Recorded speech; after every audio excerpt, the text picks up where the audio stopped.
also that it will last 90 minutes. So if that's acceptable to everyone, we'll continue with Madeleine. Thank you. Okay, thank you, Felicity, and delighted to be with you again in this second in a joint series of events with the Irish Academy of Management. So the British Academy of Management, or BAM as we fondly call ourselves, we are the leading UK community for management scholars. And we strive to offer a welcoming and supportive pluralistic community of scholarship across the full field of management. An important part of our wider strategy is to partner with purpose with sister organisations, and for those partnerships to be more than the sum of their parts. This particular partnership with the Irish Academy of Management has been developing in a very warm and collaborative manner over a number of years now, and we're jointly seeking to foster exchange and interaction, to grow networks and perspectives, and to work together for the benefit of our members and for our discipline. So we run conferences, we have 2 field leading journals, we give grants, we do all the usual things that a learned society in our field would do. But in particular, we have very strong core values, and inclusivity is one of those. So thank you very much, Felicity. Delighted to be with you. And thank you everyone for joining us.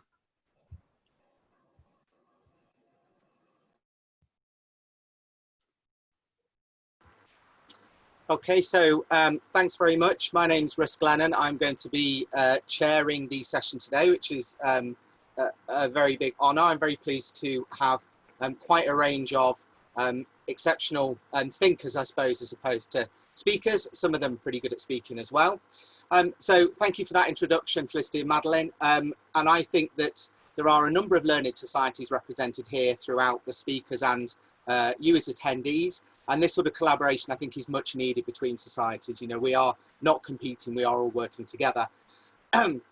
So what I'm going to do is introduce the 4 speakers. I'll introduce each one in turn. They're going to give quite a short kind of summary of where things are about their key topic or key issue that they're going to discuss. So instead of this being very lengthy presentations, we're really trying to keep it quite short, quite punchy, more about raising a number of questions for us to think about and to consider. And once we've had the chance to kind of hear from the 4, we're going to go and then move into our sort of the slightly more traditional question and answer. And what we're really, really keen is to get your views. This is something we will, you know, to use the parlance, co-create in terms of a discussion. And that's the most sort of fascinating area, I think, for me. Across our 4 speakers, we've got a wealth of public sector management and academic leadership experience, scholarship engagement, far too many accolades and fellowships to mention, so I'm not going to do that, but I'll give you a brief introduction. I probably want to avoid it sounding a bit like those voiceover bits for the Great British Bake Off or Sewing Bee, where I say something like, as well as being a professor of public management and policy, Pete also enjoys a regular game of badminton.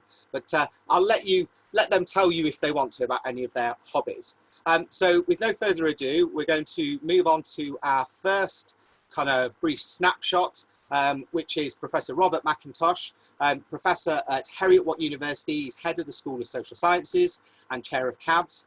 And his research interests, which we will go through, have largely been around strategy, change, organisations, and he's going to be talking to us about a focus on higher education and some of the post-COVID changes that we either can see or we are going to be anticipating. So, Robert, I'd like to hand over to you. Thanks for that, Russ, and good afternoon and good evening and good morning, wherever you are in whichever time zone. It's a delight to be with you this afternoon. And on this topic of liminality and the changing times and changing context in which we work, I wanted to just share with you a few observations about the funding of research and development in business and management subjects. As Russ said in his introductory remarks, I am also the chair of the Chartered Association of Business Schools, and so there's some shameless product placement in the bottom right-hand corner of the screen, and I sit on the council of the British Academy of Management. The UK funding of business research in our sector is something that I'm interested in the pattern that we see emerging. It's great to see our national government in the UK, the Westminster government, committing to increasing research funding. In fact, they've committed to doubling it, despite the pandemic and despite the carnage in the wider economy. And yet in that context, it's quite striking that UK business schools have received 33% less funding from the UK government than they did 10 years ago. And yet over the same period, particularly the STEM subjects have seen their research funding grow. And I thought I would just point out some of the difficulties that colleagues in schools of business and management across the UK face in sourcing funding for their research work. The Economic and Social Research Council is the ESRC. That's the main body to which most management or business academics would go to for funding. And right at the beginning of this REF cycle, and that's a very UK-centric term, so if you're not familiar with that, it's a biblical census of all the research that we do, which happens every 7 or 8 years. It last happened in 2014. And in the first year of the current REF cycle, for the 3,320 academic staff in business schools in the UK, there was one single award made by the Economic and Social Research Council to support management research. And that paints it firmly in the picture of lottery or Willy Wonka golden ticket territory. I mean, it really almost is not worth the bother of applying if there's a success rate of 1 in 3,000. And that hasn't improved much. It has improved a bit, but the most recent data that the ESRC shared was that in 2018-19, the total amount of funding that went to business subjects was 3.5% of their funding. And the ESRC is only one of a handful of research councils in the UK, and it's smaller than many of the others, so it's a small amount. Bottom left-hand corner of the screen, there's just a little bit of an image of the thing that we've largely forgotten about, which was Brexit, and I'm not going to be drawn into any political arguments as to whether that's good, bad, or indifferent, but it's certainly changing. And over the same 10-year period in which our funding from the UK government has gone down, the dependence on EU research funding has more than doubled. And it's currently about a third of all of the funding that flows into UK business schools comes from the European Union. And there is as yet no firm commitment as to whether we will continue to participate in European Union frameworks for research. And so that is it's a highly changing landscape. The second thing that I thought I would share very briefly with you is a snapshot of a survey that I ran for the Scottish Government's Advisory Group on Economic Recovery, which we asked about 200 businesses, large and small, public and private and charitable, what they were thinking about the medium-term prospects for recovery. And what we found were some things which were not that surprising. 60% of respondents plan to think that they'll need less space in a few years' time. So being in the kind of office retail space market isn't probably a great idea. Lots of organisations, more than 40%, see the need for significant reskilling. And predictions in particular of much less in the way of cashless transactions than particularly for smaller businesses, which throws up lots of interesting questions about taxable income and so on for smaller businesses. But you know, particularly the larger organisations, and actually strikingly, particularly the public organisations, thinking that they will need many fewer square foot of office space, and not everybody will be in the office at the same time. So for us as academics, that universities are in much the same space. Will they need the same amount of space for our staff? Will we need the same amount of space for our students? And so if we move on to the next slide, the landscape in which they're doing is changing dramatically. And there's obviously a huge focus in the immediate short term on the science end of that spectrum. So where we will get a vaccine from and how we will do testing and tracing. But my view is that the economic impact will be at least as big as the medical impact, and that what we need desperately is to see good quality research from management schools to supplement the recovery and to build a recovery which is both inclusive and sustainable and resilient. And that'll take me to my final slide because I can see the clock ticking down. Thank you, Richard. And my final slide is this. It's a quote from a paper by Anne Cunliffe on social poetics, which is a fantastic read. If you haven't read it, I would highly commend it to you. And she suggests that you can't just click your heels and go back to the old normal. There is definitely something different happening. And the image that you see is actually, I thought, a really striking image. It's of a road safety campaign from Iceland, and it's an actual picture. It's not an illusion. It's the paint on the road makes it appear three-dimensional. And that strikes me as being a bit like the landscape in which the research that we do in our schools of business and management is occurring. It's almost not what it used to be. And it's what you see in that liminal space. And so I definitely don't think we can go back to the old normal, but I'd be really interested to see how research in this area could support a new normal. And at that, I'll drop there. Thanks very much. Okay, thank you very much for that, Robert. That was an excellent short snapshot. So now we're going to move to Dr. Joanne Murphy, who is a senior lecturer at Queen's University Belfast. And thank you very much for agreeing to host the session today on behalf of the William J. Clinton Leadership Institute, of which she's academic director. Joanne's research has been focusing around leadership and change, but particularly in volatile and extreme contexts. And she's going to be talking about the war on COVID-19 and how that's been framed. So over to you, Joanne. Just unmuting myself there. Thanks very much for that, Russ. That's great. And welcome everybody to this event, and particularly welcome on behalf of Queen's University and the William J. Clinton Leadership Institute. We've been delighted to be able to host it. And I think it's a really important series of presentations that relate to, I suppose, different issues and different concerns that we have around the current COVID crisis. I suppose if we just move on to my first slide, what I'm, excuse me, what I want to talk to you about really, I suppose, is a different perspective on how we begin to think about COVID-19 and the kind of situation that we've been in. And I suppose, you know, I was looking at these slides earlier and I thought we're beginning to kind of come out of that sort of emergency feeling that I think we all had at the beginning. If you remember back to the very beginning of the crisis, we had lots of political leaders and organizational leaders coming out and talking in really kind of extreme terms about what was facing us and where we were going to be. So what I kind of wanted to do was to, just in these few minutes, just to frame this challenge the way that a lot of the media framed it, and a way that it was being framed in a lot of conversations, and that was as a war or as a struggle or almost like as a conflict in terms of the pandemic and the environment we're in. Now that, I mean, I just found this little picture. I think it's really interesting. There's lots and lots of this stuff on the internet. You know, a day in the life of a COVID-19 warrior, you know, even that, you know, that terminology and that imagery is very interesting and engaging.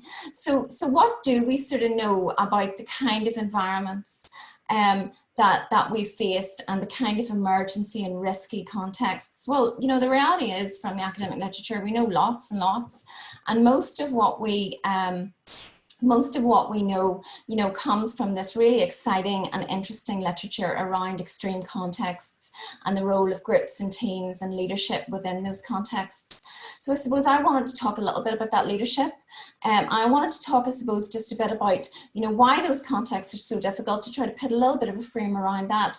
You know, we know that these contexts are, you know, rapidly compressed decision making, which intensifies the impact, you know, of the volatility in the wider environment. We understand, of course, that they're highly dynamic, they're changing all the time, they're interconnected and they're interdependent. And that in itself can lead to conflicts over authority, conflicts over domains, jurisdictions, you know, who can say what, and that sometimes leads to a lack of action, you know. So we just want to put that sort of, I suppose, that kind of context around it in terms of what we're talking about. And I suppose, you know, where a lot of people are beginning to think about is the lessons that we've learned during, and then the lessons, you know, that hopefully we'll learn after, in that kind of hindsight place. We just move on to the next slide. So, you know, there's a lot of literature around this. There's a lot of stuff that we already know.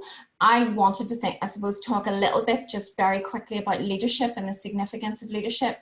You know, we tend to be so actor-centric in terms of our perceptions of leadership, but it's probably more helpful to think about these leadership configurations, you know, some really interesting stuff around that. And also, you know, the importance of networks within these kind of processes, these sort of extreme environments.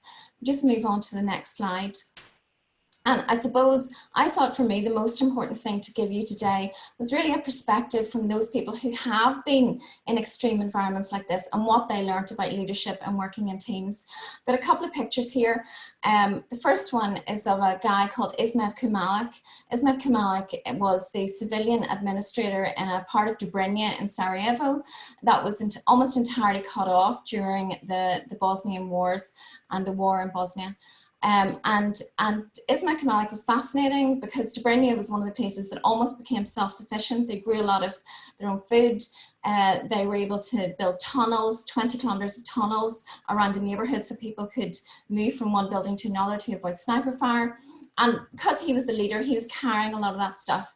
And what he did for us when we met him was he drew us a diagram of what it was like to lead within that kind of an environment.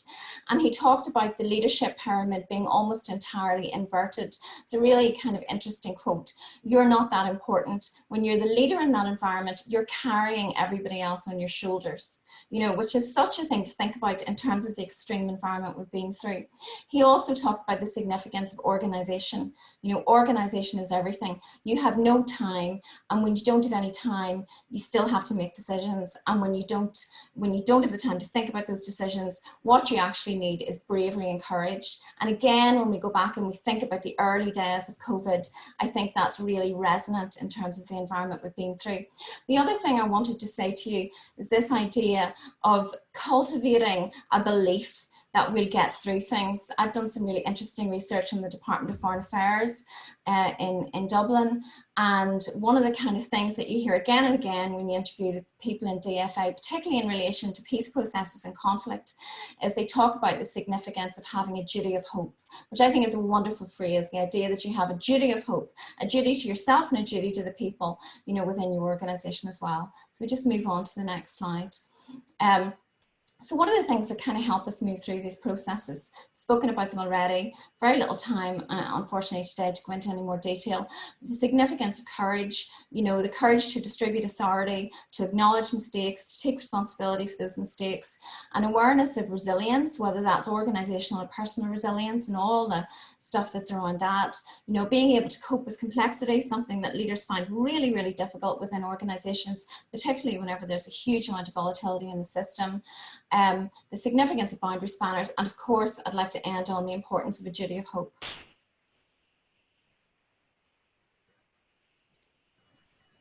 Okay, so I'm not as quick as unmuting as I was hoping. Thank you very much for that, Joanne. So that's 2 through. Just a good chance for me to remind you that you can ask questions via the chat function. So I would really, really encourage you to do that, to put some of those questions down.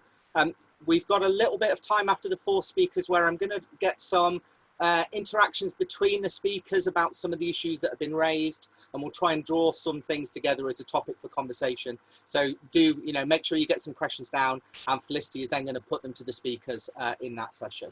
So I shall now hand over to Professor Alma McCarthy from the National University of Ireland, Galway, who is Professor of Public Sector Management and Head of the Management Discipline there. And she's going to be looking at her research specialisms around leadership, human resources, organisational development. Okay, so I shall hand over now to Alma. Thank you, Russ, and good afternoon to everyone, or good morning or good evening as it may be. So thanks to Joanne and everyone for organising this session, and it's very nice to be a part of it.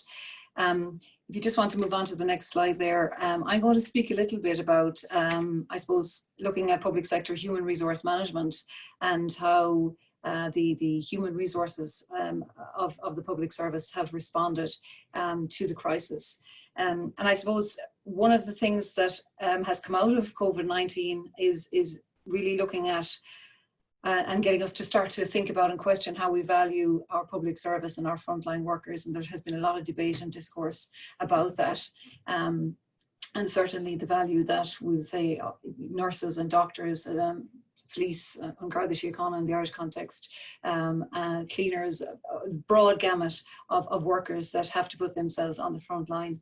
And I suppose, you know, that's a big question going forward, is how as a society we value some of those roles that some would argue have not been valued to the extent they should have been in the past. And it's only with this pandemic that we start to see and we start to actually really draw attention to those critical workers within our society. We have a lot of good examples of public servants, as we call them, or public sector workers who have had to adapt very quickly and readjust to managing the crisis. So for example, in the Irish context, there's some very interesting statistics around our Department of Employment Affairs and Social Protection, where they, in managing the unemployment payments, etc., that have come as part of COVID, there was a statistic presented by the Secretary General of that department to a Dáil committee recently, where he stated that 4 years of work of social welfare claims were processed in 5 weeks. When people were moving over to the pandemic unemployment payment and other schemes that we have here in Ireland. So that's quite incredible. 4 years of social welfare payments processed in 5 weeks. And I think a lot of the time in the media, you know, down through the years, there can be a lot of negative attention placed on public services and some staff within some areas. So that statistic I think is very interesting, and, you know, credit is due hugely there to that as one example of a cohort that has really responded and moved. And a lot of people in the civil service side have moved over to contact tracing in different roles, and that seems to be happening very effectively. There's maybe some inconsistencies in the response. I know that there's a bit of discourse around how the primary education sector has responded, or not necessarily responded very cohesively or with any great consistency. So that's, I'm not saying that it's across the board, but there certainly are some very good examples, and we have to pay attention to that, I think, when we think about our human resources in the public sector. In the Irish case, I think it's generally accepted that our political and public health leadership has been key to the Irish response, and they have been quite united. And, you know, at the outset, we were lucky in that there was a very united front politically and from a public health perspective. And I think that helped us to manage the crisis very effectively up to this point. It'll probably be a bit more challenging as we go forth now, because, you know, people have different views and we start to see a little bit more divergence coming into it. But certainly when we shut down and the initial stages were very much followed by the majority of people. So I suppose, what opportunities does the crisis bring for change? So out of every crisis, you know, nobody wants to be in this crisis. Nobody wanted or could have contemplated dealing with COVID. We have to deal with it. And what opportunities might the crisis bring for change and for public sector change, or for how we think about how we manage in organisations? So if we just move to the next slide now there, please. I was involved in a national remote working survey here in Ireland, where we gathered data on remote working. We were all required to remote work where we possibly could by government regulations to deal with the outbreak. So anyone at all that could work remotely had to do so. So we got over 8,000 responses in over a 2-week period, the end of April and May. So it's very fresh and very contemporary data dealing specifically with remote working in the COVID context. For today's presentation, I just pulled out public sector respondents. So we had 3,800 public sector respondents, and I just pull out some very top headline statistics. And interestingly, they align with what Robert spoke about there at the start, with the whole sort of, Robert mentioned about the actual space. And as I work through this, you'll see that the employee voice here is corroborating that. So this was a survey of employees and how they were dealing with remote working. So it's the employee perspective. 63% of the public sector respondents to our survey had never worked remotely for any period of time before COVID. 45% were saying that it was easy or somewhat easy to work remotely, and 40% were saying it was difficult or somewhat difficult. The top 3 challenges cited for working remotely where collaboration and communication with co-workers is much harder, more difficult rather, and not being able to switch off from work, and physical workspace. And when we delved into that, there's a lot of people are working where they don't have, we'd say, an office space, or they don't have good, you know, good ergonomic desk and computer and printer, etc. If you want to move on there to the next slide, please. The top 3 advantages cited were no traffic and no commute, reduced costs of going to work and commuting, and greater flexibility as to how people manage their working day. And as I say, I'm focusing specifically here on public sector respondents only. One of the key findings was, and talking a bit to what Joanne has talked about around leadership in her presentation, which is very interesting there, 79% of respondents were either confident or very confident in their organisation's leadership team to manage the decisions through the crisis, which is quite high. And sometimes we see people can be more cynical about, I suppose, their leadership in organisations. So 79% here feel that they have confidence in their organisation's leadership. A really interesting statistic, and I think it'll speak to maybe what after COVID, is Now this is employees' perceptions. If you just want to go back there for a second, please, to the last slide, yeah, is around productivity. As I say, it is the employees' perceptions of their own productivity. It would be good for us to try and corroborate this with an employer input in due course.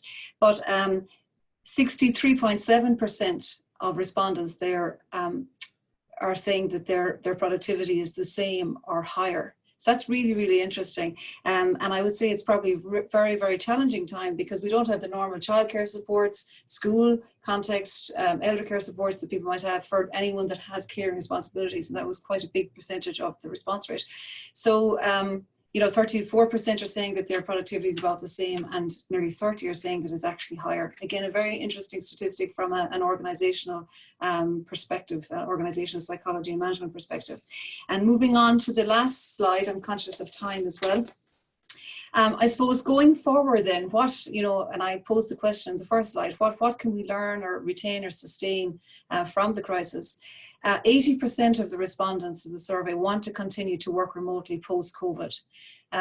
So 41% several times a week, 28% several times a month, and 10% daily.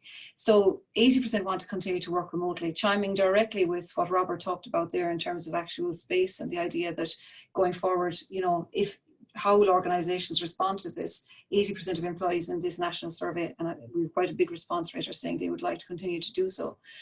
The challenges in being able to continue to remote work, then I've put them up here in terms of what's most cited. Their organisation will not support it. The second highest response was that there are actually no challenges to continue to do so. Inadequate equipment and resources, or that their nature of their work doesn't allow it, or their manager won't allow it. So I suppose going forward, the questions that I would pose is, and just looking specifically here at the group of public sector respondents we've here, the employee voice is very clear. There is a desire to continue to work remotely, and that brings many benefits if it's set up correctly for work-life balance, etc. We see that combined with perceptions of productivity, which are quite reassuring, I would say, for a lot of organisations if they were to look at it. So how are public sector organisations going to respond to this particular issue going forward? I think it does provide a lot of benefits beyond the organisation. It provides benefits in terms of the environmental impact as well. And I think that has been one of the positives that we really have to start thinking about out of COVID.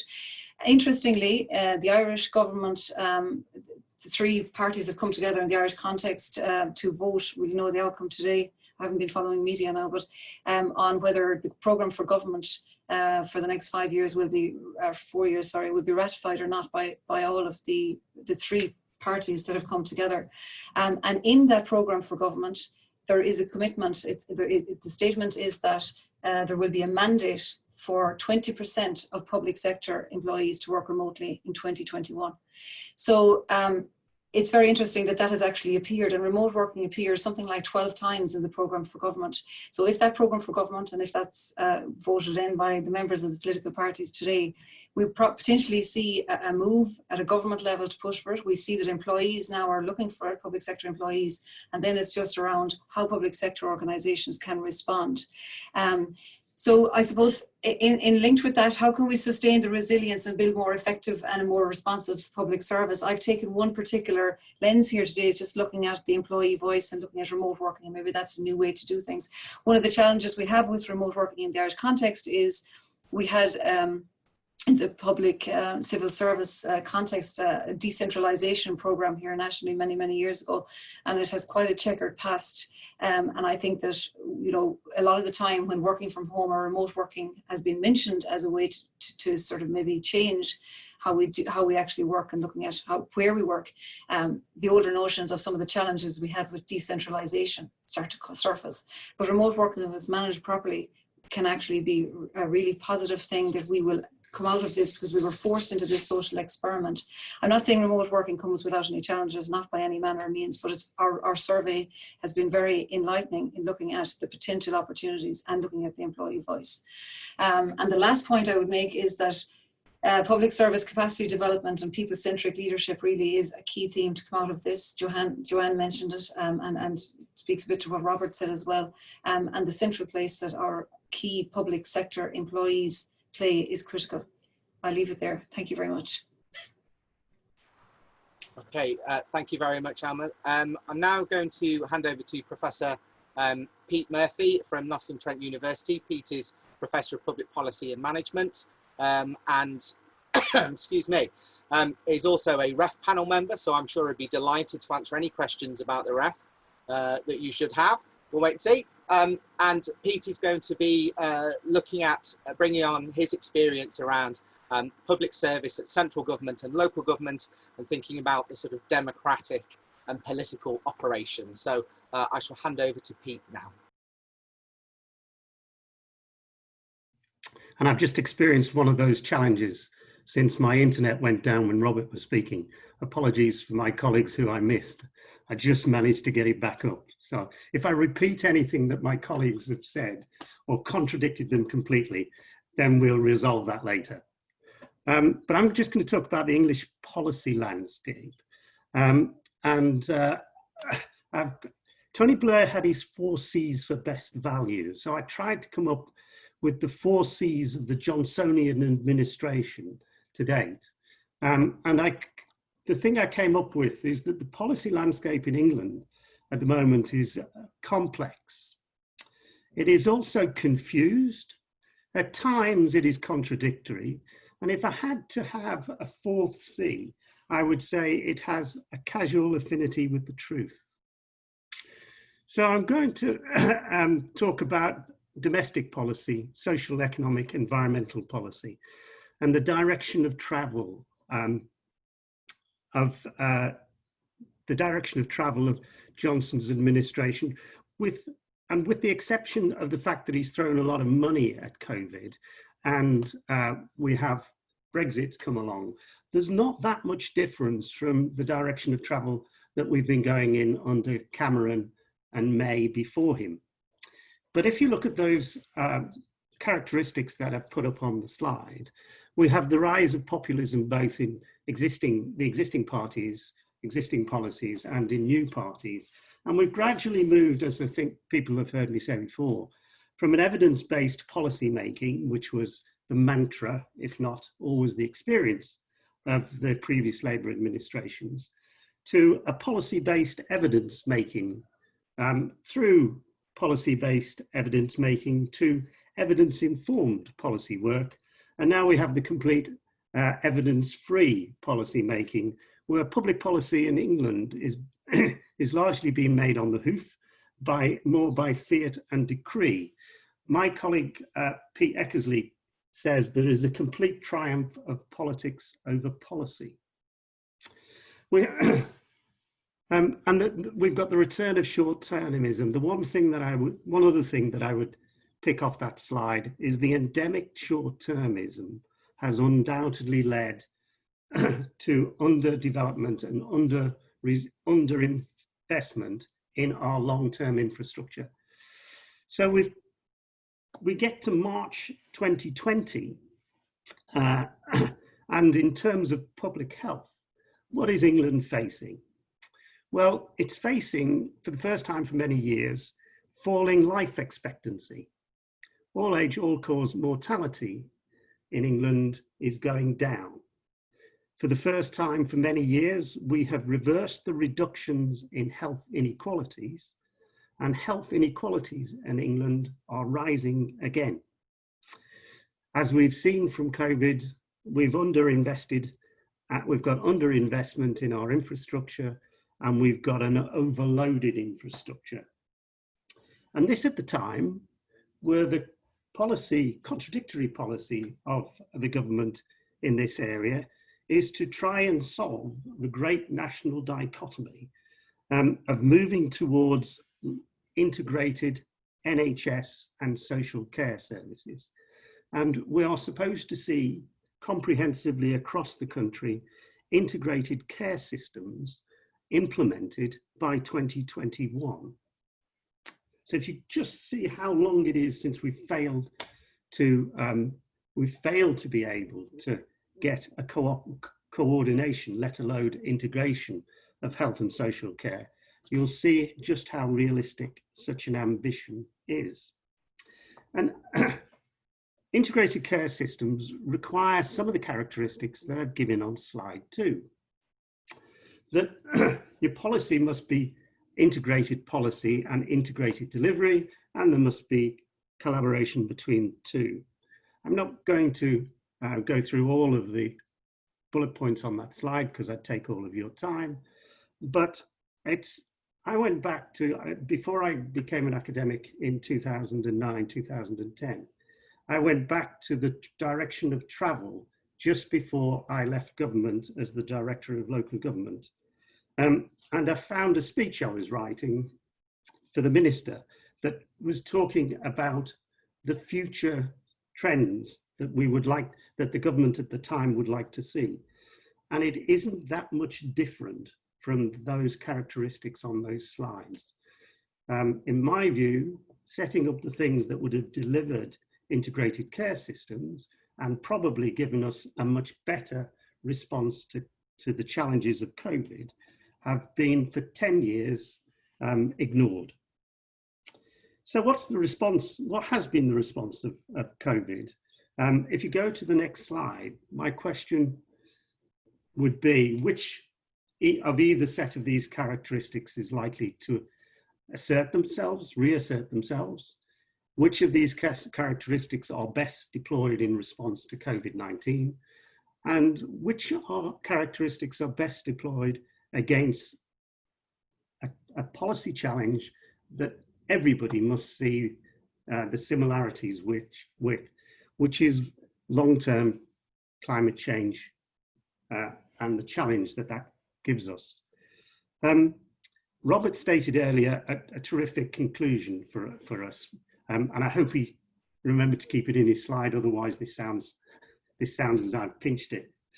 But the challenge for researchers, and I think for policymakers, is to build a more sustainable, resilient, inclusive economy. And we've got to do that by cultivating all the assets that are available to us.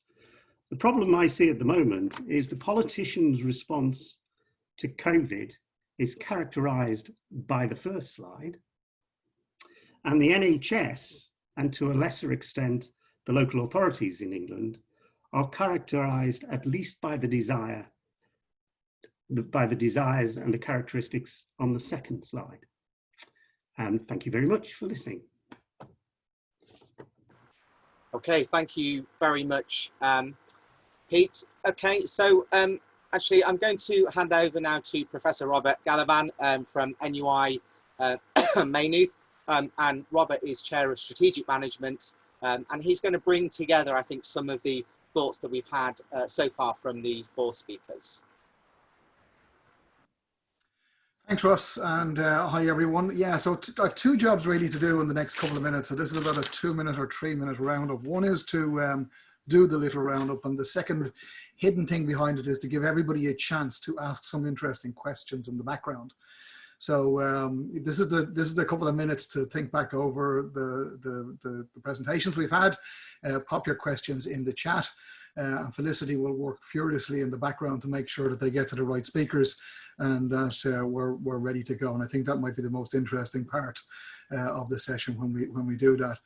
I'm not going to go back over each individual speaker. I'm going to try and draw out the sort of the themes that jumped out from me through it. So this isn't the truth of what has just been said. It's just my interpretation of them in there. And I think one of the things that we start with is this sense of a belief that there will be a new normal, that we aren't going backwards. Somebody said that Humpty Dumpty had fallen off the wall and we weren't going to put him back together again, or at least I think if he goes back together, he'll look a little bit different to the time that he did. And you know, the very physical manifestations of that are the space that we work in, and whether we're working from home. But sitting behind that are a whole load of other softer things that aren't as visible and aren't as tangible.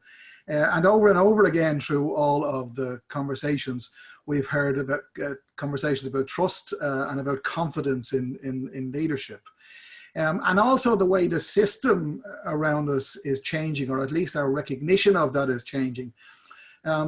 To a recognition of the complexity of the world that we are living in, maybe brought more to the fore now because of the time pressures in terms of trying to make decisions and the uncertainty that that brings. And one of the things that has struck me over the last few months is a dawning realization on a lot of people that uncertainty is not the same as risk. That we try and model risk in ways to say is, look, you know, what's the percentage likelihood of this happening? But we need some data to do that. Whereas the COVID experience has said to us, well, look, there are circumstances where we simply can't calculate the risk because we don't have the data. We know the uncertainty is in there, and yet we still need to keep the system moving and the system moving along to do that. So what do we do with the system? And I think what I've taken out of today is that what has become important is a focus on the networks and the collaboration. So not so much on the individuals, but on the groups and the systems that actually work together to bring us through that. Their means of communication and their struggles to connect, as Alma said, in terms of the feedback that they got from their research, that people are worried about how they collaborate and how they work together. But very importantly then in all of the talks, I think came through was this need to have trust. A belief in our leadership, a confidence and a trust in the people that we're working with to bring us forward. And I think we're moving to an interesting space of, you know, a sense of looking or searching for trust in an individual to actually looking for trust in ourselves is where we need to go. That the solutions to these problems don't exist in one leader at the top, and we have a way to go to try and find that. And part of the way of building that trust is to help and support people to build resilient systems through capacity building of our organizations and our people and our groups and our teams to come together and do that. In the final talk, Peter talked about being complex and confusion and a casual affinity with the truth, which I liked. So much of that rings true in there. And this movement that we've had over time from evidence-based through to what surely does feel at times like it is evidence-free in terms of where we go. And at the same time, the system asking those responsible within it, building on poor infrastructure and underinvestment and short-termism and all of those things, to move towards, in one example, integrated care systems, but in lots of ways, lots of integrated approaches, a recognition that perhaps the hierarchy and the silos that new public management brought to us in past eras have come to a point where we are sure now that they don't work. I think interestingly, we stole them for the public service from industry right about the time when industry gave up on those particular things. So we need to try and find these ways of building resilient systems. And for sure, these resilient systems aren't built on hierarchies. They are definitely evidence informed, but that evidence informs experts, not necessarily somebody who read a tweet and said, I now know everything there is to know about that subject because somebody tweeted on it the other day. And we've had this temptation, I think, to look for simplistic answers to really, really complex things, while at the same time disavowing the value of having experts in the background trying to do those jobs.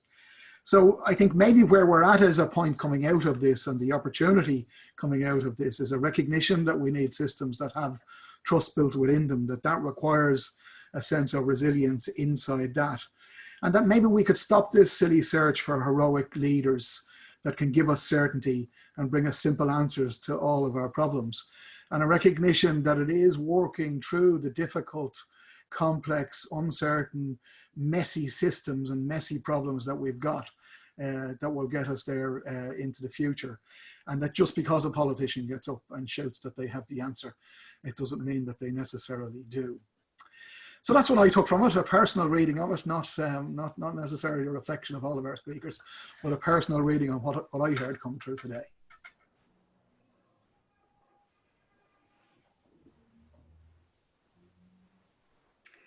Okay, so we now move to Felicity, who's going to facilitate the question and answer session for us. I should apologise there that my own institution, I didn't spot that, is Waterford Institute of Technology. It'd be lovely to be in Maynooth as well, I'm sure. So if I could please, I've been gathering all of your questions, but actually I'm going to ask the last question first, if you don't mind, to the panel. The term that was used in the title of the event was Liminal Space. Can you speak a little more about that term and why it was used as the title of this event? So I'll have a go at that, Felicity. First, liminality, of course, is this transition from one thing to another, and this sense of being neither one thing nor the other seems characteristic of the time that we live in on multiple levels. In the immediate short term, there's the liminality of lockdown and its phased release. In the slightly more relaxed time frame of, say, a year or two, there's the sense of being part of a global trading bloc in the European Union or not, and the sense in which our political systems are stable or unstable. And, you know, I think Peter's turn of phrase of the day is a kind of a casual affinity with the truth seems to characterize many of the macro political narratives that we see around the world. And so I think we chose the phrase liminality because it speaks to this very betwixt and between sensation in which we find ourselves. And yet, as scholars of management and organization studies, we should be speaking with a confident voice into that vacuum with a sense of what can usefully be done to try and make the best of a very difficult set of circumstances. That's how I would answer Richard's question. Yeah, I mean, I think that's right. I think we were trying to speak into this space of a before and an after, you know, and the pandemic, particularly, you know, I think we're still in that space, but particularly at the beginning, there was a definite feeling that we were entering an environment which none of us really understood, and I think it's important as well because some of the, you know, the research around liminality is beginning to look at this concept of permanent liminality. And I think for a while we did think that we would go into this space and then we'd come out of it again. But increasingly it's beginning to feel that this is going to go on for a very long time. And actually possibly, you know, it's going to change how we see the world. I don't want to say permanently, I'm scared to say that, but it'll have a huge effect in terms of our view of the world. So it seemed like an appropriate lens with which to look at this series of events. And if I could just add, I think for me, liminality, the root of it is the Latin word for threshold. So it's really about things that are, as we said, on the boundary, on the edges of spaces. And as Robert said, sort of things that are neither one thing nor the other. And I suppose from the sense of the, as Pete said, the very confused policy environment, I personally feel like I'm in a kind of Schrodinger's lockdown. I've been shielding because of personal health reasons. I have type 1 diabetes, but my status as a shielding person appears to have changed. And it's kind of really unclear to me why it has and why it hasn't. And I'm relatively au fait with what's going on in the world and pay attention. If you are struggling with these things, how can you make sense of what is happening around that? So I think for us, this liminality, this sense of things on the edge and the boundaries, whether that is around a policy environment or sectoral changes or the economy or the public and private sectors and where those interfaces are, was sort of very much, and as again, as Joe said, sort of at the heart of our goal for this. Yeah, there, Felicity, you're muted at the moment, Felicity, anyway. Yeah, I mean, the sense of liminality for me actually rings true in terms of complex systems as well, because, you know, we hear a lot about in complex systems living at the edge of chaos, and it's not a chaos that you're about to fall over, but that space becomes the really creative space where there's so much energy in the system and the system is so fluid that sometimes, you know, relatively minor things might actually cause new forms to emerge out of it. And we've been sort of hung and caught into a way of working. The university system, I think, is a great one where everybody insists on having their own office, but largely nobody goes into them, or at least not for long periods of time. And all of a sudden now that, you know, that truth has been told to the world, that really we don't need to be in there for vast amounts of the things that we do. And so, you know, that for me is one of those things where, you know, the system had enough energy within it, and all of the bits that were holding us to that old system might actually change in new ways.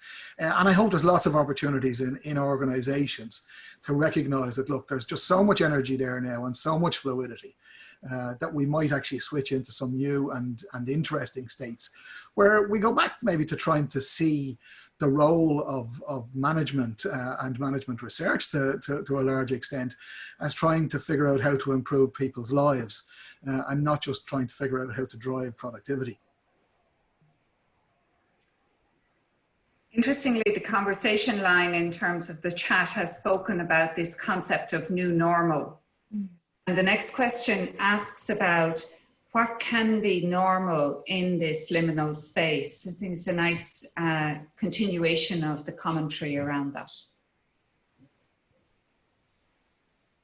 Yeah, it's very interesting, isn't it? I think there's probably, you know, Russ has alluded to it already, there's probably a different normal for different people. You know, it's very difficult to come up with a kind of comprehensive analysis of what has actually changed and where the shading within that change is. I think it's a fascinating thing, but I don't think we have any real idea yet.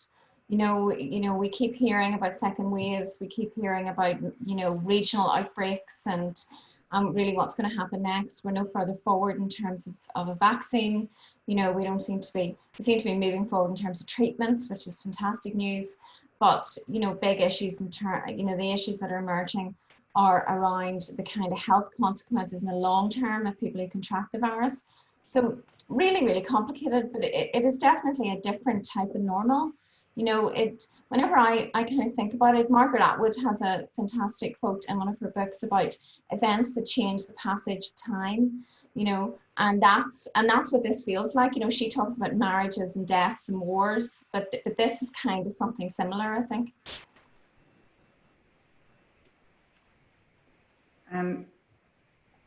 Robert, I know that you had a comment there in the chat line, but you may like to elaborate on that in relation to this question. I suppose for me, the thing that was going through my mind is this double loop sense of not normal being quite normal these days. I mean, I've had a slightly Groundhog Day sensation of waking up and discovering that there's a different president in North America, and waking up and discovering that we've got a different configuration of European relationships, and waking up and discovering that we've got our current UK government, and waking up and discovering that you can't go out your front door. And that all seems relatively normal to me now. I'm not sure that it's healthy necessarily. But I do think that the challenge that we face in organisational spaces is to try and find ways of building collaborative, inclusive organisations that respect, for example, the thing that Alma pointed out, that 80% of people might not want to work in an office space. I think the allure of sitting in a queue of traffic or on a crowded train and paying a small fortune and emitting all kinds of carbon footprint to get to somewhere for a 9 o'clock start, to trudge around and then buy a cling film wrapped sandwich and do the same on the reverse on the way home has left for a lot of people. So I think there's a real opportunity to shape a different kind of organisational form, which has different emphasis on what participation looks like and what leadership looks like and what productivity looks like. And I doubt that we would have got into this situation unless something forced us to. But from all the work that I've done on strategy, which often comes from a complexity theory perspective, you need these big interruptions to force you to innovate. And we are being forced to innovate at pace and in public. Yeah, can I come in there if that's all right, Felicity? Please, Alma. Yeah, so Robert, I totally agree with you. I think it's about rethinking our sort of long established management practices and notions about management. One of the things that has come up in discussions that I've had, because people are really interested in the whole remote working, people who never had the chance before have got this chance, the people who it works for. There's a quotes way the people suppose that it doesn't work for, we are also cognizant of. But trust that employees, like if they're not physically present, it doesn't mean that they're not working. And our whole notion of how we manage people, we haven't really moved with the advances of technology. So this sudden crisis has forced an awful lot of organizations to let people engage with the technology that has advanced immensely in the last decade. But what's going to lag now is our notions of how we manage and how we organize organizations and people. And like how we manage performance has to change.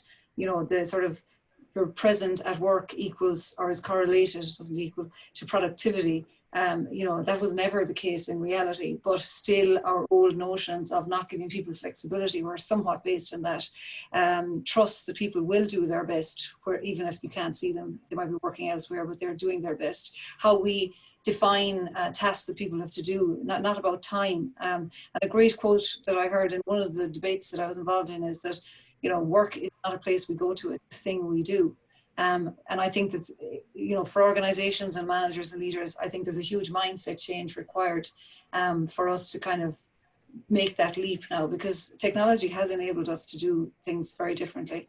And I think a lot of people, exactly as you say, Robert, who wants to be wasting time on in Ireland, our M50 car park, caught in big cities, even today's event, like these webinars that we're involved with now, that we're participating in are fantastic. You know, what would be the cost of us actually doing this physically in Dublin or Belfast? So I think there's an awful lot to be gained.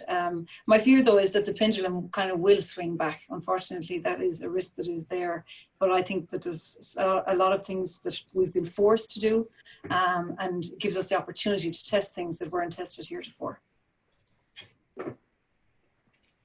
I just add to that, Felicity. I think one of the interesting things is that from a marketing point of view, this sort of experience economy has been around for a while, where, you know, the whole notion of shopping centres moved from a place you went to buy something to a place you went to have an experience, and hence we see them fill up with restaurants and coffee shops and places to meet and interact and all of that. And I think this experience has allowed us to see our organizations and the places of work or something like that, that they're not destinations, as Alma said, but actually they're experiences.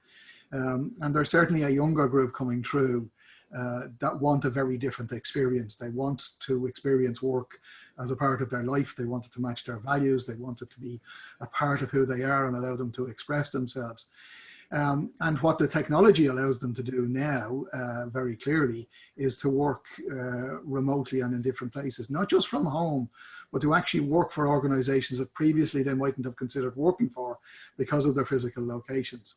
And I think there's a real challenge for any organization that wants to retain its top talent and gather the top talent coming through, to make sure that the experience of working in that organization is an exciting, engaging experience that people want to see as a part of their life, and not something that you have to put up with between Monday and Friday, so you can have your life on Saturday and Sunday. And I think that has, you know, that has been screamed home with people in the last while, that, you know what, it is actually possible to have it all. Well, maybe not at all, but quite a lot of it. And they certainly won't want to go back, and I don't want to go back to cling film wrapped sandwiches again. Yeah, that's really helpful. And some of the comments coming through in the comment section are reinforcing the comments from the panel. For example, this idea of organizational rhetoric speaking out the new normal as a commitment, maybe back to Robert's earlier point, uncertainty is not the same as risk. So maybe we are in a continuous stage of liminality as well, which is important for us to consider.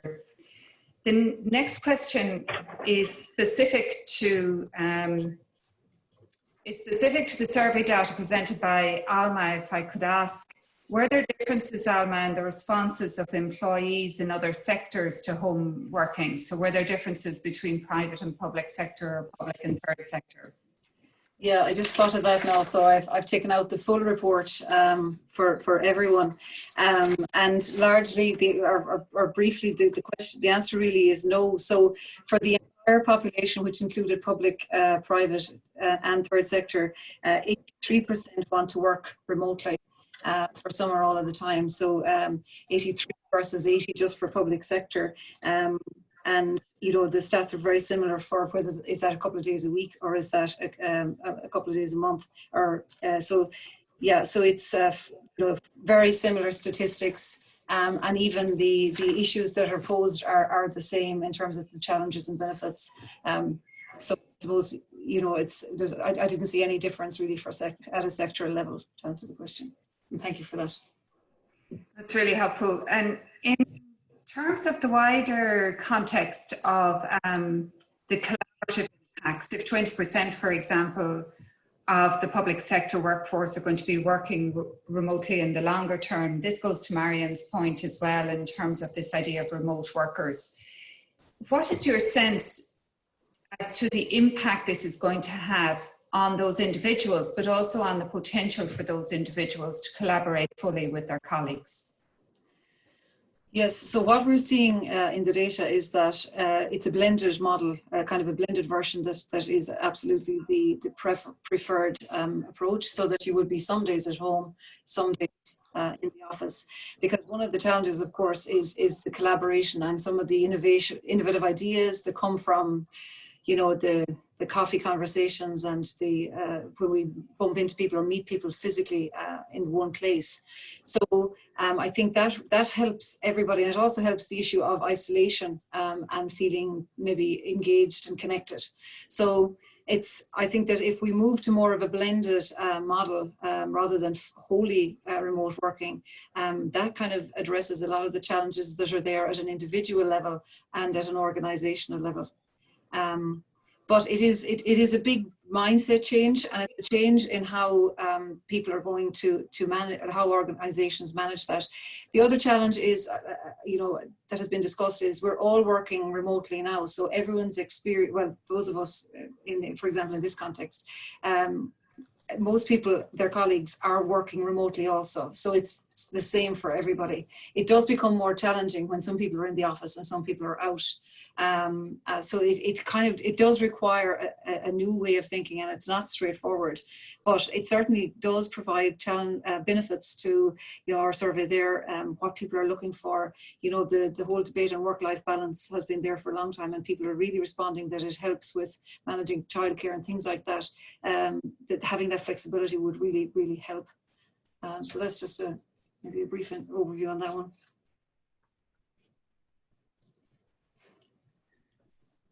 Sorry, can I extend that particular question to the remainder of the panel? So you're working in large quantities remotely. Is it feasible for collaborative activity to remain at the level it is currently? Well, can I just go over a little bit of research we did quite some time ago now about how you, if you're working in the same space and you want to build teams, you try and build emotional intelligence, people relating to each other. But when we were looking at, some years ago, we were looking at collaboration in distant teams. The nature of the psychological challenge leads you to some theories about efficient intelligence, not emotional intelligence, so as to help build collaboration and robustness into networks that never actually meet each other. So I've been working for about 15 years with a group of people who we only come together when we've got a problem to solve, and all the rest of it, other than socially, we occasionally come together. But we learned how to know each other's effectiveness, how they think and what they would do in a situation, to such an extent now where most of the team leaders don't need to talk to the other people to know what they would do about a certain problem, because we've developed a knowledge of each other, how each other thinks. So it is possible to build greater resilience of networks in different places, usually across the world. People traveling to those to build those networks are probably wasting resources as it is, but it's just different from building emotional intelligence. Emotional intelligence is needed when you're in contact with people in the same office all the time. You can build resilience for remote working with people you hardly ever come into contact with.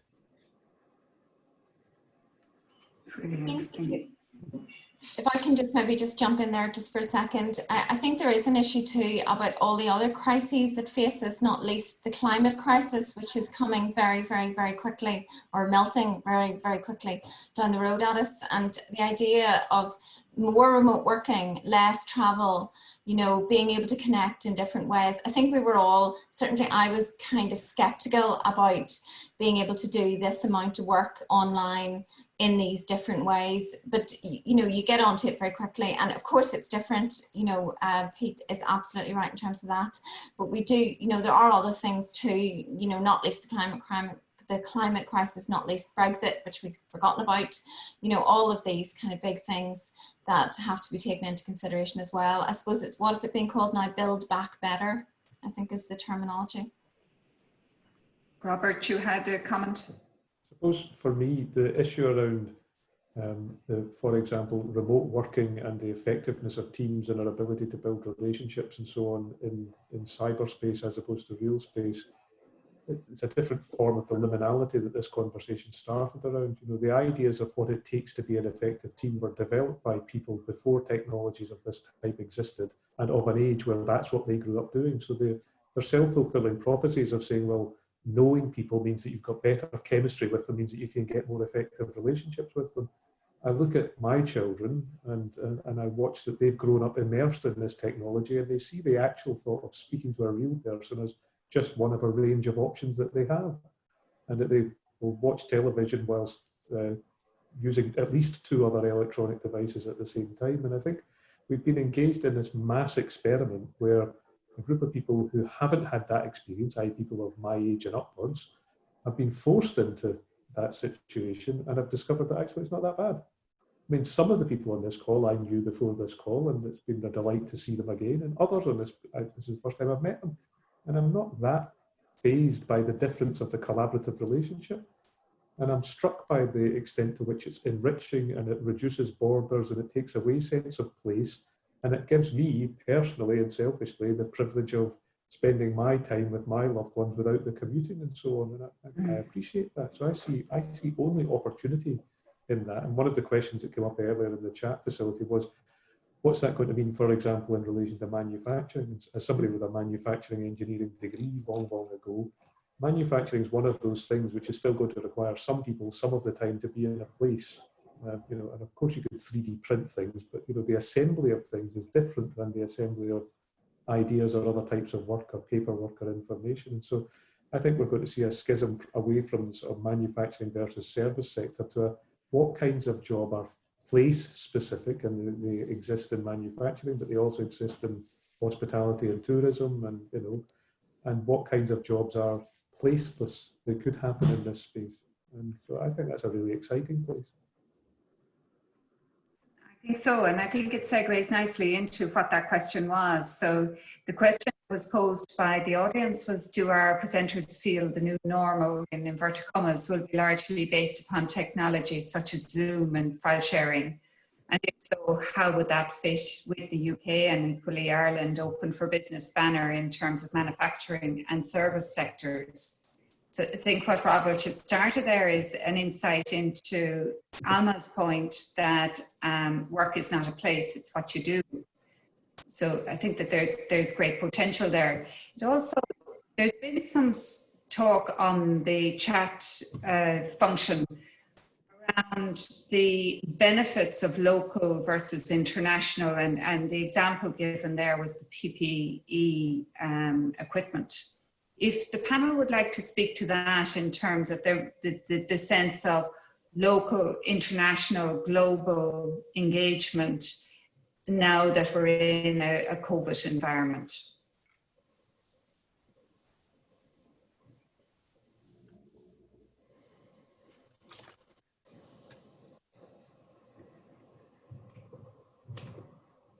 Sorry, Felicity, that broke up for me at the end. It may have done for everyone. I'll repeat it. I'll repeat it if you, can everyone hear me okay? You hear me? Yeah. Okay, good. So it was just the sense that in the context of COVID, there has been a balance required between local manufacturing and global manufacturing. And the example that was given in the chat was PPE provision, that it was this mix of local and global providers that provided the solution for the UK and Ireland.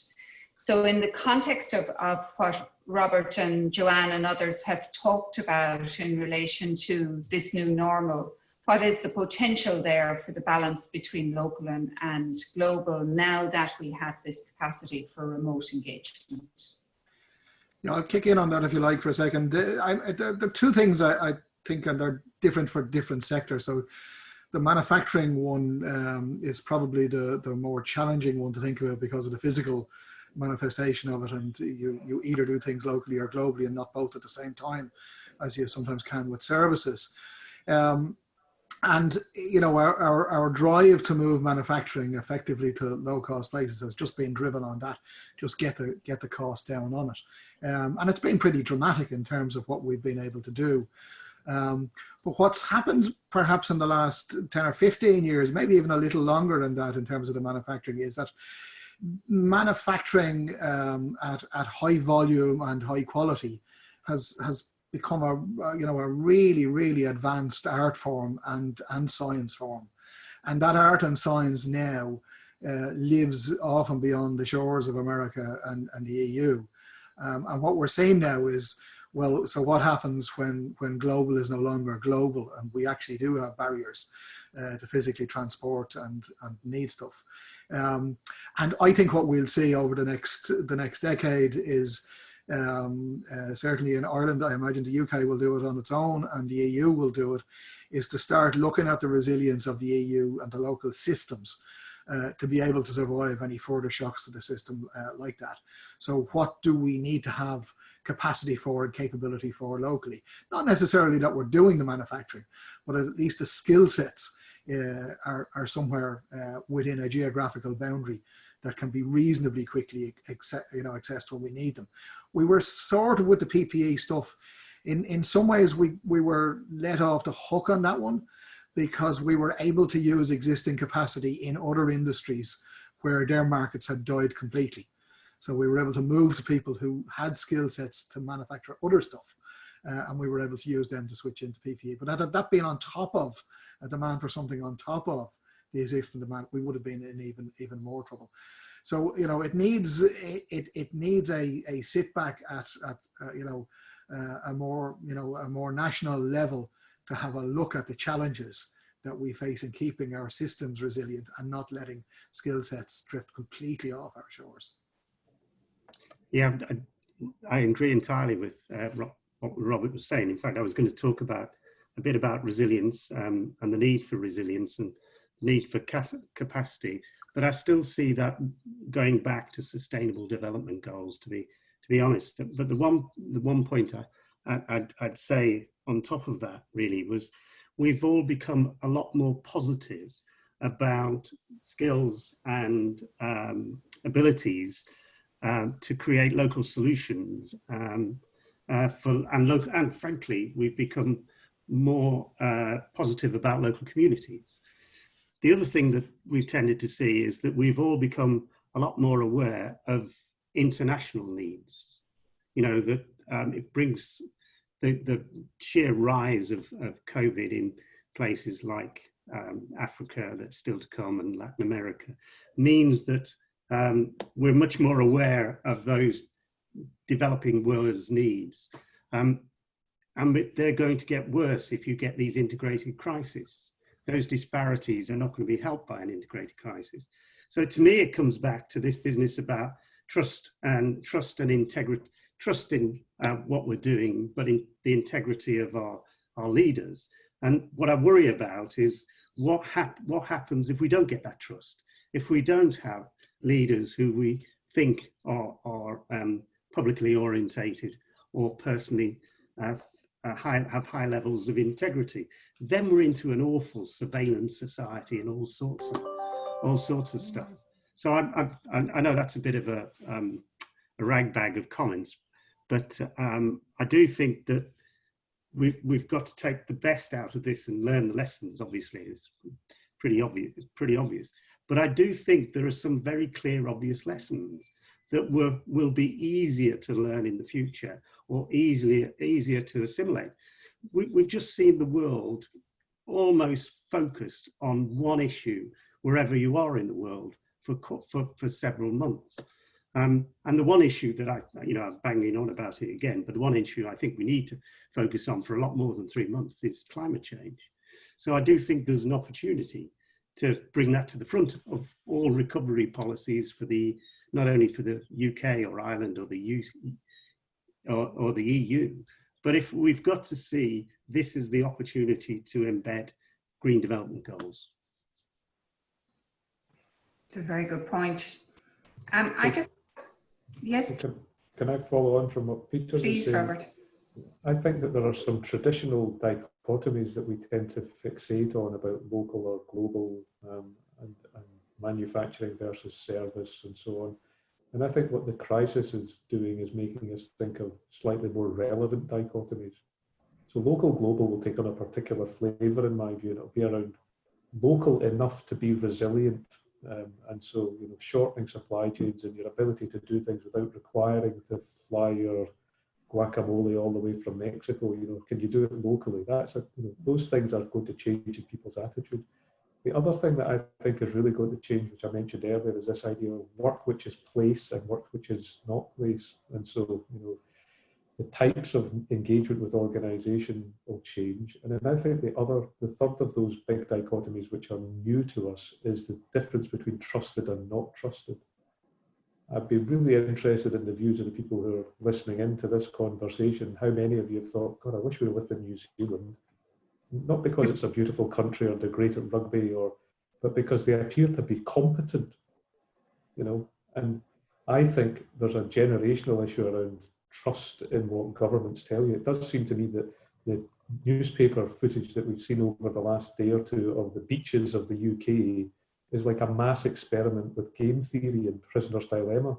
You know, I'll shield because I believe you're shielding them, and I see that you're not bothering. I think I'll stuff it. I'm going to go and have a barbecue on the beach. And, you know, the ability of our organisations, right from national structures down to the organisations that we choose to spend our time and careers with, and the extent to which we trust that they are being competently run, that's a big dilemma. Because if you don't trust, then you just begin to do your own thing.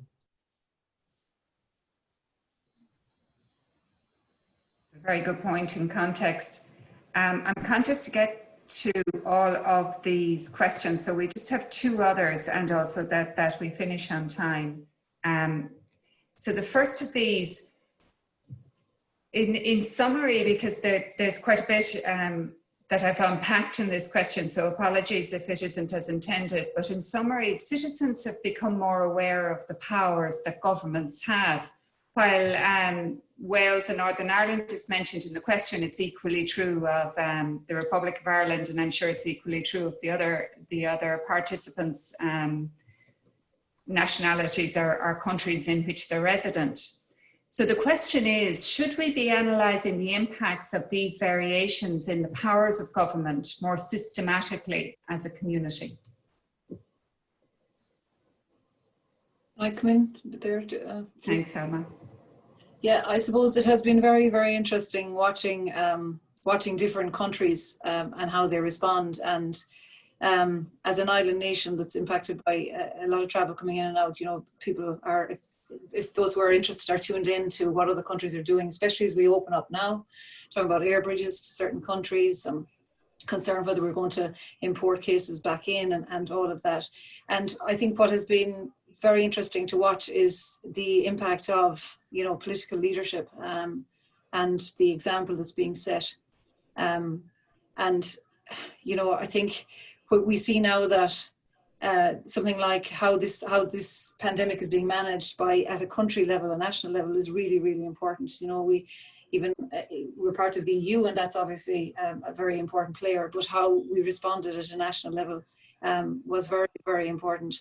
So in the Irish context, I think, and I mentioned it at the start, I think there was a very good level of connection between the political and public health leadership, and we were very lucky with our top epidemiologist here. He's very well regarded for the approach he took, and it seemed to work quite well.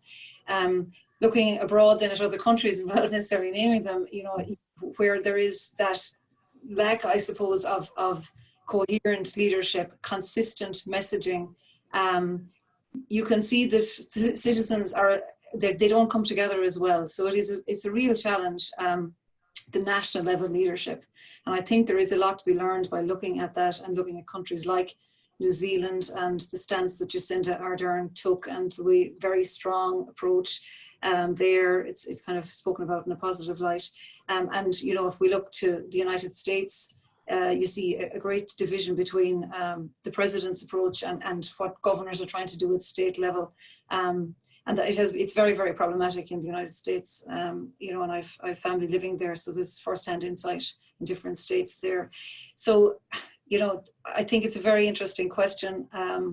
And if we don't have trust, going back to Robert's point, if we don't have trust in the institutions and in our political leaders, and if they then cannot convey consistent, clear messages that people believe in, it's very hard to get citizens to follow suit. And the pictures, because those pictures from Brighton were shown here in the national media in Ireland, and it's just, it is a challenge, I think.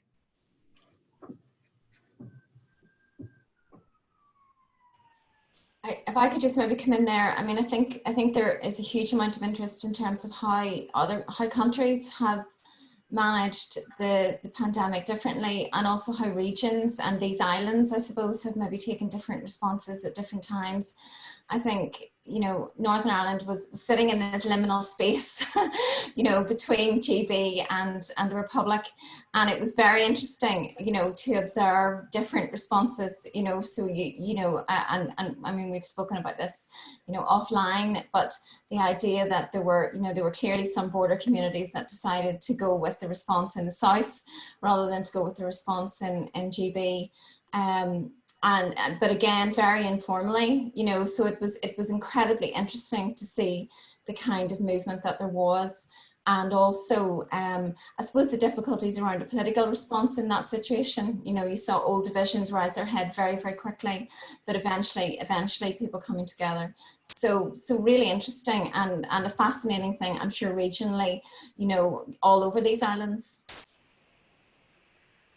I think so, Joanne, and Amir had asked us that, what is the guidance for safe working environments for those who have to be present in their workplace? And it's even noticeable amongst the regions within Ireland and the UK that there are differences between the advice being given even in this small group of islands. So the challenges remain there in relation to what is perceived as safe in one environment is not being asked of their citizens in another environment. And as you know, Joanne, it's not that visible a line between the north and the south in practice. We're back to Brexit again, unfortunately. Exactly. You know, the reality of an unimposable border, you know, and it's interesting because it was, you know, the border conundrum, you know, couldn't have been more obvious, couldn't have been more visible than in terms of this, you know. Very true, because in terms of distances allowed, there was an anomaly between those who could travel and those who couldn't. And if your house happened to straddle the border, you had a difficulty there. If you turned left, you could go a certain distance. If you turned right, you were confined to 2 kilometres.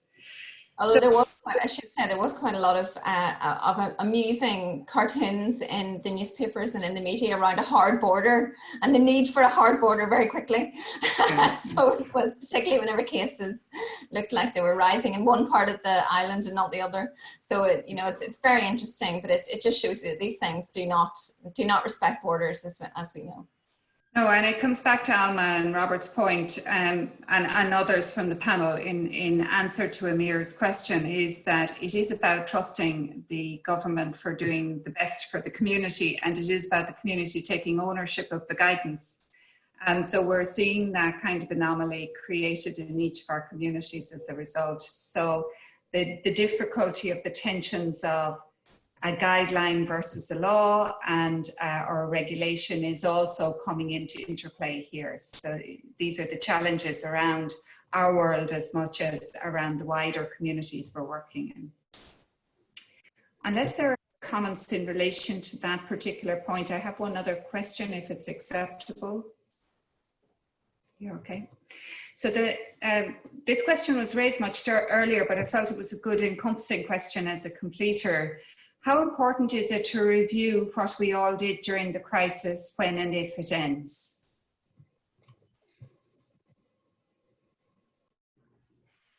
I'm a big believer in learning from your experience, and so I think reflecting on what went well and not well would be a very sensible thing.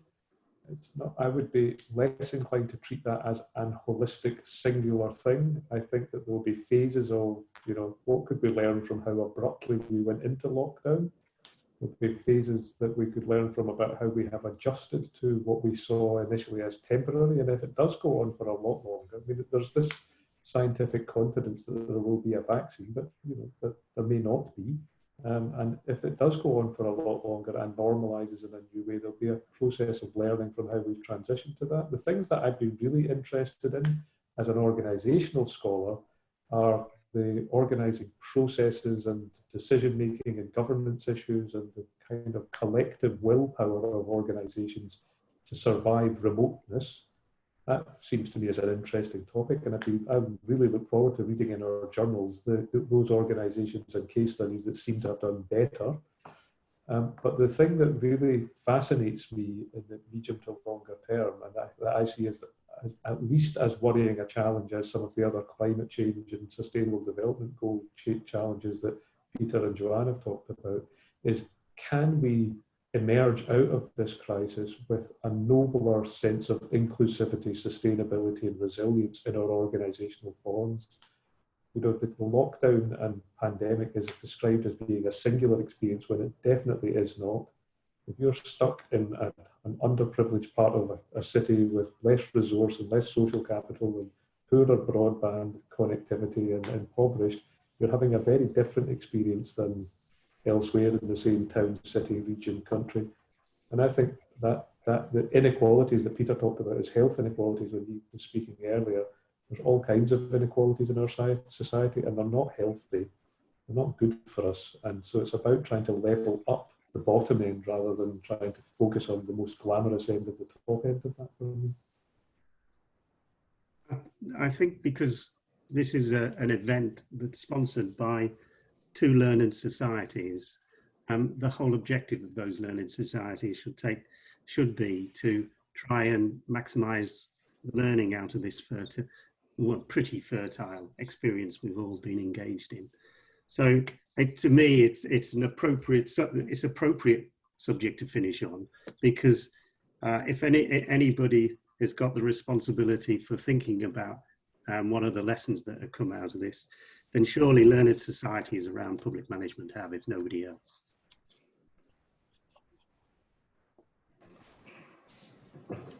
Yeah, go ahead, Alma. I suppose, you know, it's the longer term perspective, I suppose, in this pandemic, compared to, I think it's the last one, they talk about the Spanish flu, you know, nearly 100 years ago or whatever. Now we have, you know, a different world where we hopefully can capture and record things like lessons and that for whenever we'll be faced with such a crisis again. But the problem is sometimes history repeats itself, and the challenge I think for all of us is how do we try to keep lessons for somewhere at the forefront of when this might happen again, even if it's a once in a lifetime challenge. That is something that we should all think about, and definitely as scholarly associations, as Peter said there. Really great, thank you, Alma. Thank you to all of the panel for their expertise and their involvement throughout the whole session. If I could pass back to Russ to wrap up the session, please. Okay, thanks very much. I shall be brief, which those of you that know me will probably not expect, but I will. So thanks very much. I think we've had some really interesting discussion here, and our chance to sort of try and bring together a number of what might have felt like disparate perspectives, but actually I think have come together very nicely. We've moved through several dimensions about the scale and scope of the space that we need to consider, the context. We've looked at how staff will respond, the roles of leadership. We've looked at the policy landscape, the interface of politics and policy. And we focused, I think, we've drawn out this issue around liminality, so things that are on the edges between policy, sector, people, the wider community. And I think for me, there have been sort of two really interesting points that I will take away. One is that there have been a number of axioms, I think, about how we run things in the broadest sense that have been found to be quite shaky. You know, we've seen some really interesting debates, I think, in the private sector about businesses taking government funding and then handing out shareholder dividends, and what that says about, that have started to kind of challenge this, perhaps some of the kind of orthodoxy around capitalism in some ways. And we've seen in the public sector, I think, you know, cliches about babies and bathwater aside, lots of significant changes, but what do we need to preserve and what do we need to change? And I think trying to look at the angles that allow us to kind of unpick that, I think, is fascinating for me. And then sort of finally, I think the one unifying factor for me that's come out really well is around trust. And I think this has come out through all of our speakers. So, you know, do we have trust in the integrity of our politicians? Do we trust our political, democratic, economic systems? You know, we're asking this kind of cui bono, who is benefiting from some of these changes? Do we trust our people, our staff, to do their jobs remotely? Do we trust our neighbours to protect our health and the health of our most vulnerable? Do we trust that we have sufficient community cohesion? Do we trust that the changes that we're going to make are justified? And do we trust that, I suppose, in a sense, you know, will pain be shared equitably?